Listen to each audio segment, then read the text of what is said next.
댓글이 어떤 건지 뭐 굳이 설명하지 않아도 대부분의 분들은 다들 아실 겁니다.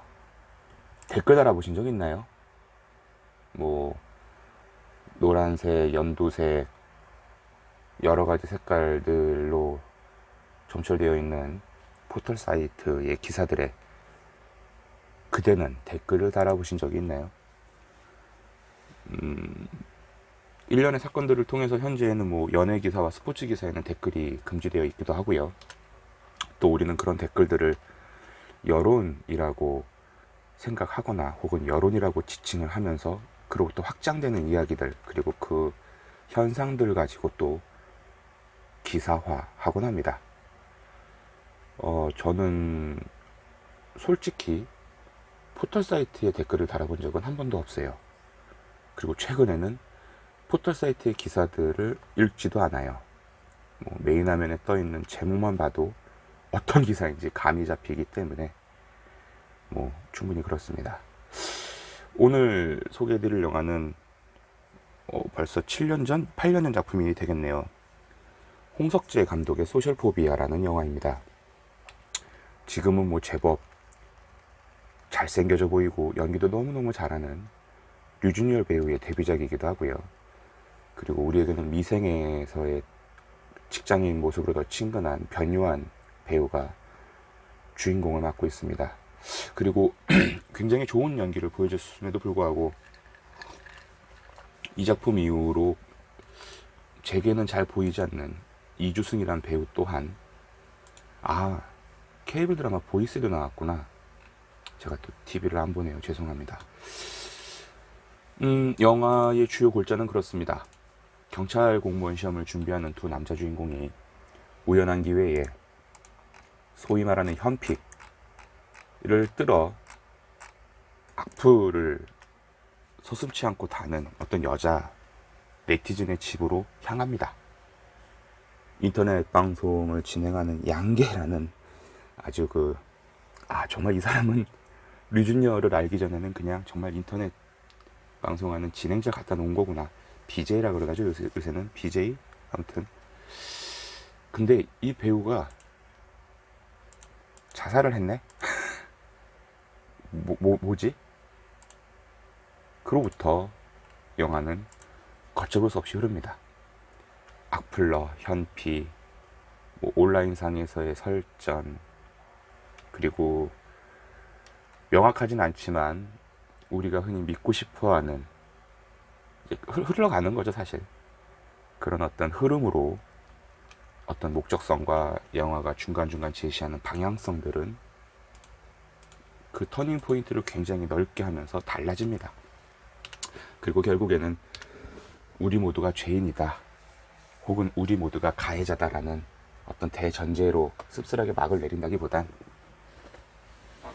이것도 결국 막을 수가 없고 어떤 커다란 흐름에 있어서 일부일 뿐이지 않나 라는, 더는 건드릴 수 없는 굉장히 커다란 존재를 우리에게 각인시켜 줍니다.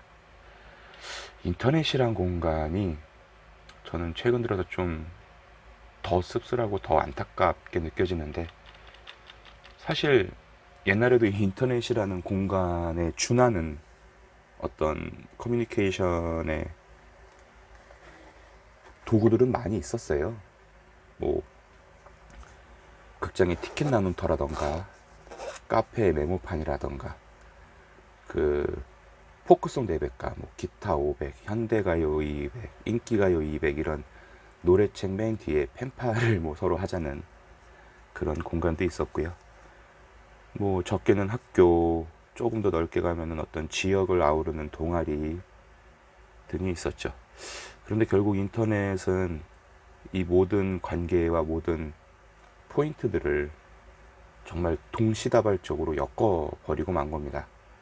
한국에 사는 저와 미국에 사는 친구가 대화를 주고받음에 있어서 이제는 더럽게 비싼 국제전화를 하지 않아도 되고, 그렇다고 얼굴이 보이지도 않게 음성으로 통화할 필요도 없고, 아무 때고 정말 인터넷 이용료 그거 얼마나 되겠습니까? 내가 그 친구랑 통화 10분 나누는데 거침이 없어진 거죠. 또한 사람들이 결국은 자기 자신이라는 존재와 인터넷, 그러니까 가상 공간이죠. 인터넷이라는 공간에서 내세우는 자신만의 캐릭터, 뭐 최근 들어서는 아바타라고 표현을 하겠죠. 를 설정한다고 해도 또 그 둘의 연관성이 전혀 없지는 않는 거죠. 뭐 아이디도 그렇고 말하는 어투도 그렇고 또 글을 쓰는 시점이나 그 사람이 하는 언변들의 기저에 깔려있는 그 사람의 현실, 그 사람의 생각, 그 사람이 상해 있는 그 사람이 처해 있는 상황들이 다 반영이 되는 거라고 저는 봐요. 왜 이를테면 이런 스타일의 영화들이 사실 우리에게도 일찍이 있었죠. 2000년대 극초반 우리 조승우 군과 이나영 양이 나오는, 또 갑자기 영화 이름이 기억이 안 나네. 그러니까 이제 잠깐만. 점점 기억력이 사라지는 것 같습니다. 더 열심히 공부를 해야 될 것 같은데. 후아유, 그래. 이게 뭐냐면 이제 현실에서는 별로 안 친한 남녀 주인공이 가상공간에서 제법 친하거든요. 아바타라는 당시 핫했던 컨텐츠를 갖고서 그런 거죠. 그러니까 이제 자신의 존재와 가상공간에서의 존재에 대한 충돌이 사실 인터넷 생활에서는 빈번하게 벌어지는데, 이 소셜포비아에서도 유사한 설정이 나옵니다. 자살을 한 악플러와 오래전에 현피를 떠서 지고만 도돌이라는 아이디, 그리고 결국 그 도돌이가 이 여자를 죽이지 않았는가라는 급격한 여론몰이가 영화 중반부부터 등장을 하고요. 과연 이 도돌이는 누구인가 라는 대전제를 또 등장인물들은 찾지만, 결국 도돌이가 이주성, 그러니까 현피를 떨어가자고 제안을 한 주요 등장인물 중에 한 명이 되는 거죠. 과거 온라인상에서의 배틀로 인해서 학교도 자퇴하고 있지도 않은 형이 서울대를 다니고 부모님이 미국에 산다고 구라빠를 치면서 없는 모든 것들 끄집어내서 허풍을 떤 그가 악플러와의 싸움에서 져서 이름도 바꾸고 이사도 가고, 그러니까 이제 아이디 세탁을 한 거죠.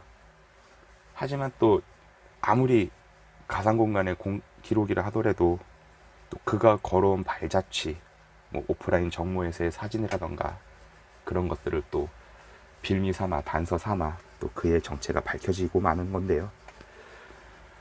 영화는 사실 굉장히 씁쓸한 우리의 자화상을 있는 그대로 보여줍니다. 독보소처럼 퍼지는 악플, 의심, 경멸, 그리고 정말 그것들이 거대한 파도, 해일이 돼서 한순간에 몰아닥치죠. 현피를 뚫어가자는 친구의 제안에 그저 동의만 했을 뿐이고, 뭐 그 이상 한 게 없어요, 남자 주인공은. 근데 경찰 공무원을 준비하는 현실의 배경으로 인해서 너 같은 놈이 경찰이 된다고 점점점 식의 공격을 받기도 하고요.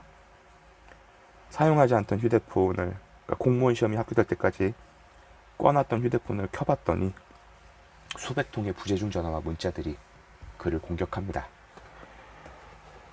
네티즌 수사대라고도 하죠. 뭐 방구석 코난이라고도 하고, 사실 지금 우리에게는 굉장히 많은 힘이 쥐어지고 있어요. 예전 같았으면은 어떤 자격이라도 있어야 될 텐데 지금은 그 자격도 필요 없고, 인터넷, 그러니까 어떤 정보를 만드는 공간은 내 방구석이면 충분하지만 이 정보가 랜선을 타고 뻗어나가 사람들에게 영향력을 펼칠 수 있는 어떤 아우라는 걷잡을 수가 없죠. 9살 소녀가 더 이상은 이렇게 살다가 세계의 날씨가 더 망가지겠다라고 마음을 먹고 10년 넘게 세계 기후의 변화를 촉구하는 움직임을 통해서 이제는 유엔에서도 그 소녀를 초대하여 더 많은 국가들과 함께 탄소 배출에 대한 논의를 하고 그러는 세상이기도 하고요.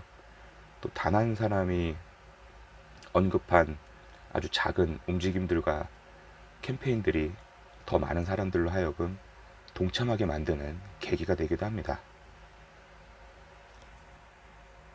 나 왜 갑자기 이렇게 진지를 빨지? 그러니까 뭐냐면 사실 인터넷상의 공간은 그렇게 의미가 없어요. 거기는 그냥 스마트폰 안 켜고 PC 안 켜면 마주하지 않게 되는 공간이죠. 굳이 내가 똥을 싸지르지 않았다면 그 똥 냄새가 날 필요도 없고, 또 누군가 내가 싸지른 똥을 밟고 넘어지지도 않는 거죠. 그렇다고 침묵해라 라는 말을 드리는 건 아닌데, 굳이 정확하게, 그렇다고 모든 싸지르는 말들을 근거로 누군가가 싸우라 하는 것도 아니지만, 명확하지도 않고 단순히 흥미 위주의 누군가를 음해하거나 어떤 만들어내는 컨텐츠 자체만으로 그 자극을 즐기려고 인터넷에 똥을 싼다면 저는 굳이 변비한 자가 되라라고 말하고 싶고요. 그런 거잖아요. 뭐 얼마 전에 그런 일도 있었죠. 유상철 축구 선수가 돌아가시고 박지성 선수가 조문도 오지 않고 SNS로 그 어떤 말도 하지 않는다 그래서 박지성 선수를 공격하는 네티즌들이 있었어요. 아니 세상에, 어떻게 받아들여야 할지 모르겠어요. 왜 박지성을 공격하고 왜 박지성으로부터 유상철 조문을 강요해야 하는지는 솔직히 모르겠어요.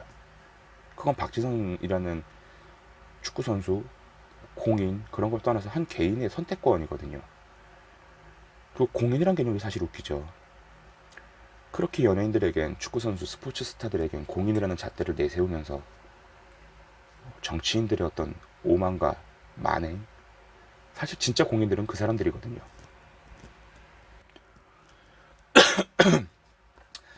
얘기가 조금만 길어지면 또 축자고 정치로 넘어갑니다. 아무튼 저는 그래요. 우리가 축자고 식당 가서 음식 나오면 먹기도 전에 사진 찍고 SNS에 올리고, 티켓 사진을 올렸는데 구석에는 명품 백이나 명품 지갑이 은근슬쩍 걸쳐있고, 과연 이런 것들이 우리에게 어떤 행복감을 주는가라는 궁극적인 질문에 있어서 저는 굉장히 반대편에 있고요. 내가 잘 사는 것, 내가 여전히 격조 있게 너희들로 하여금 부러움의 대상이 될 만큼 뻔질나게 살고 있다는 것들을 왜 우리는 꼭 증명을 하고, 또 거기에 좋아요와 댓글을 남기면서 서로 자화자찬하는 품앗이를 하고 있는가라는 부분, 모르겠네요. 그렇습니다. 이런 부분도 생각이 났어요. 소셜포비아 보면서 SNS라는 개념 있잖아요. 근데 이제 우리에게는 일찍이 토종 SNS라 그러는 아이러브 스쿨도 있고 싸이월드도 있는데, 저는 이게 지금의 페이스북이나 트위터, 인스타들이 갖고 있는 것들과는 분명 닮아있고 그 원한이 될 수 있는 성격을 지녔지만, 이 두 가지 형태가 보여주는 각각의 존재의 의미는 굉장히 다르다고 봐요. 먼저 아이러브 스쿨은 졸업한 학교를 매개로 그들을 묶어주죠. 완벽한 집안잔치이자 완벽한 어떤 동기부여가 됩니다.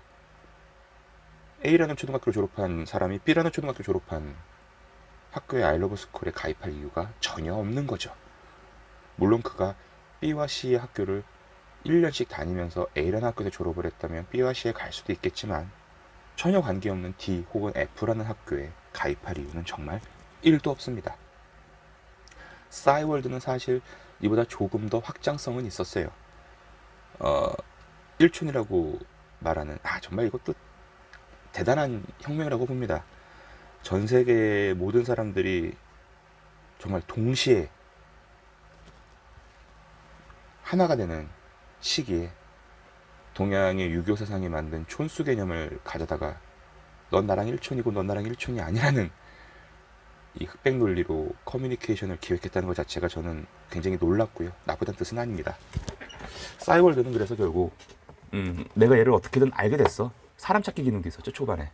나이랑 생년월일과 지역만 갖고도 사람이 검색되던 아주 획기적인 개인정보 유출의 시대였는데, 고로 싸이월드는 내가 아는 사람 혹은 내가 일촌으로 두고 싶은 사람을 한정적으로 품을 수 있는 시스템이었어요. 그에 반해서 지금의 페북이나 인스타나 뭐 트위터 같은 경우는 사실 내가 친구로 두고 그걸 팔로워라고 표현하죠.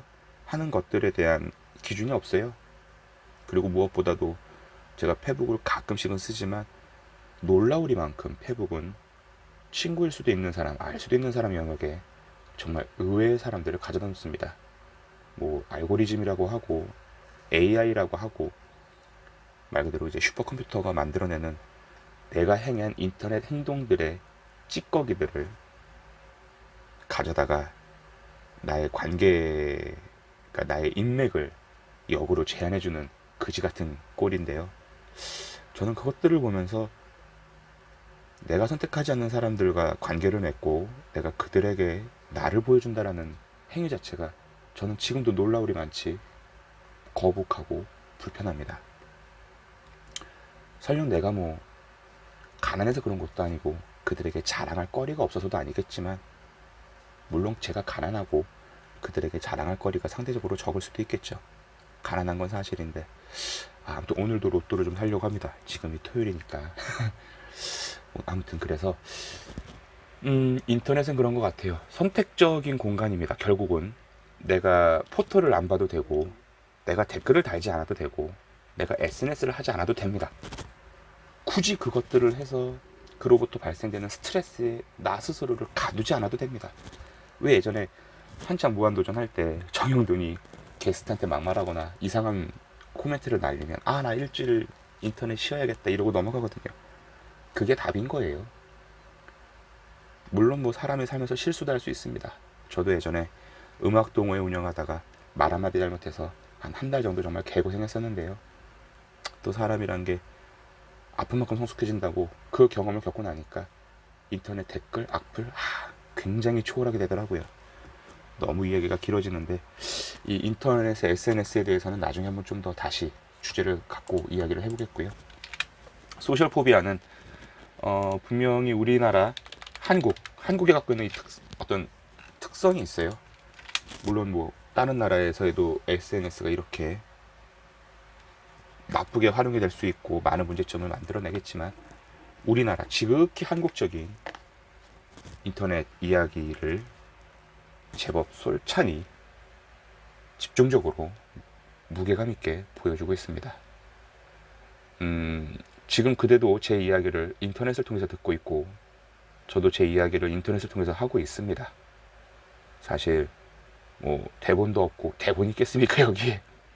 뭐 써머리라 그래서 뭘 메모해 놓은 것도 없고 그냥 머릿속에서 떠오르는 대로 그냥 나불거리고 있는데, 물론 저도 이 와중에 어떤 말실수를 할 수도 있을 것이고, 제 말이, 제 표현이 누군가에게 상처가 될 수도 있겠죠.